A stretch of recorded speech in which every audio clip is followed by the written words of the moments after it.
Hello everyone, in this video I will show you how to quickly transfer money from DoorDash Crimson Card to bank account. To transfer money from your DoorDash Crimson Card, use the Dash app to access your DoorDash Crimson account, view card details, and use the Add to Wallet option to link to your Apple or Google Wallet, then withdraw cash at a contactless ATM. Alternatively, if you set up direct deposit, DoorDash pays out your earnings weekly to your linked bank account.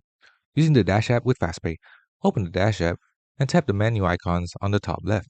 Tap on Earnings and then View Payout Details.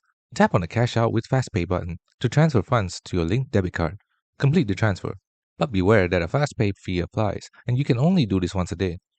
Using the DoorDash Crimson Card, add your virtual Crimson Card to your digital wallet. In the Dash app, navigate to the Earnings tab. Tap on DoorDash Crimson. Tap on View Card Details. Select Add Apple or Google Wallet. Find a contactless ATM by looking for the contactless symbol, Wi-Fi style icon on the ATM. Tap to start and tap your phone near the contactless symbol. Follow the on-screen instructions, enter your PIN and withdraw cash. Deposit the cash into your bank account. Setting up direct deposit, open the Dash app and go to Earnings tab. Tap on View Payout Details and then Change Payout Method.